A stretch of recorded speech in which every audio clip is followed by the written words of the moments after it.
Good morning बच्चों। हम लोग अलैंगिक जनन के दूसरे भाग पर आते हैं और बीजाणु जनन के बारे में हम लोग विस्तृत तरीके से पढ़ेंगे। हमने आपको बताया था बीजाणु जनन की जो परिभाषा है वो हमने ये बताया था कि ये बीजाणु द्वारा इसका जनन होता है और एक जनरेशन से दूसरे जनरेशन तक इस प्रक्रिया के द्वारा अपने स्पोर्स को जो भी ऑर्गेनिज्म होता है, जो भी जीव होता है, वो उसे आगे बढ़ाता है। तो इसमें हमने आपको बताया था कि जो बीजाणु होता है वो एक कोशीय पतली भित्ति युक्त संरचना है। बीजाणु एक कोशीय पतली भित्ति युक्त संरचना है और इनके अंकुरण से नए जीव का निर्माण होता है।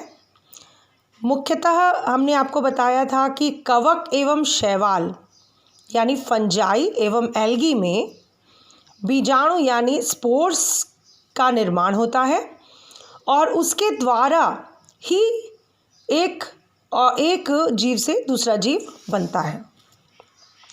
तो हम लोगों ने इसमें उदाहरण बताया था आपको कि जो यूलोथ्रिक्स शैवाल है जिसमें कि बनने वाले चल तथा अचल बीजाणु पाए जाते हैं, और पेनिसिलियम में हमने आपको बताया था कि ये पेनिसिलियम कवक है और इस पेनिसिलियम कवक में कोनिडिया द्वारा स्पोर्युलेशन होता है और इसी के द्वारा बीजाणु जनन प्रक्रिया संपन्न होती है।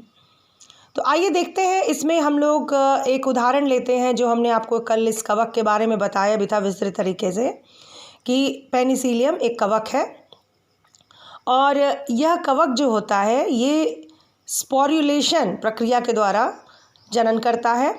और इसमें इसका स्ट्रक्चर अगर हम लोग पहले देखें तो इसका जो स्ट्रक्चर होता है वो 3 भागों में हम इसे विभाजित कर सकते हैं, कोनिडियोफोर, कोनिडिया।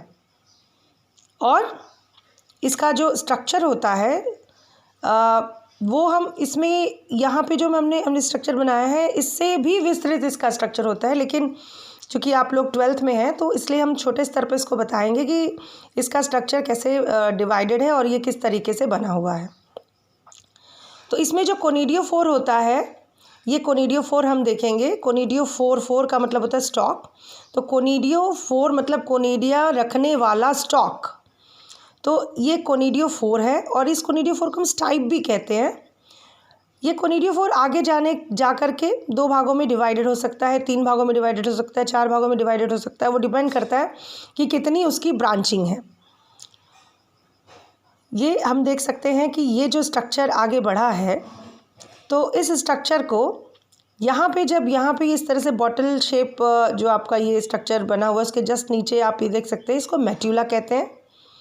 और ये जो बॉटल शेप आपका स्ट्रक्चर दिख रहा है मटके की तरह, इसको फाइलाइट्स कहते हैं। और ये फाइलाइट्स के ऊपर ये कोनिडिया बॉन्ड है, इनको हम देख सकते हैं कि ये कोनिडिया चेन में पाई गई है और कहीं कहीं सिंगल है। सिंगल का मतलब कोनिडिया गिर गए हैं और वैसे जनरली ये कोनिडिया इन चेन्स पाए जाते हैं। तो इन कोनिडिया के द्वारा ये बीजाणु जनन की प्रक्रिया को करते हैं। कोनिडिया रिस्पॉन्सिबल होता है एक पेनिसिलियम से दूसरा पेनिसिलियम बनाने के लिए।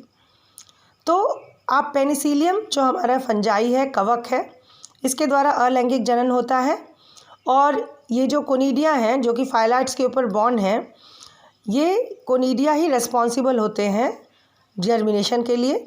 जब इनको फेवरेबल कंडीशन मिलती है तो ये जर्मिनेट करते हैं और जर्मिनेट करके इस तरीके से जर्मिनेशन स्टार्ट होता है। जर्मिनेट करके ये फुल एक कंप्लीट पेनिसिलियम बनाते हैं। तो पेनिसिलियम अलैंगिक जनन के प्रक्रिया के द्वारा, कोनिडिया फॉर्मेशन के द्वारा ये नया पेनिसिलियम बनाता है। कल हमने आप लोग को ये भी बताया था कि जो पेनिसिलियम होता है, जब सेकेंड वर्ल्ड वार हुआ था तो उस समय अलेक्जेंडर फ्लेमिंग ने चांस डिस्कवरी हो गई थी। चांस डिस्कवरी को हम सेरेंडिपिटी कहते हैं, जिसे हम सोच के नहीं करते हैं और वो हो जाती है। कभी हम लोग पेनिसिलियम या एंटीबायोटिक पे जब विस्तृत तरीके से बात करेंगे तो हम आपको इसके बारे में बताएंगे, लेकिन आज हम आपको बस इतना बताना चाहेंगे कि जो पेनिसिलियम नोटेटम की प्रजाति है जिस पे अलेक्जेंडर फ्लेमिंग ने वर्क किया था और इसी से इन्होंने एंटीबायोटिक बनाया था और सेकेंड वर्ल्ड वार में लाखों मरीजों को बचा लिया गया था। लेकिन जब इंडस्ट्रियल एप्लीकेशन की बात आई तो पेनिसिलियम क्राइसोजीनम के द्वारा इन लोगों ने एंटीबायोटिक बनाना स्टार्ट किया। तो इस आगे हम तीसरे प्रक्रिया की तरफ बढ़ते हुए अगले वीडियो में हम लोग देखेंगे कि किस तरह से मुकुलन की प्रक्रिया होती है।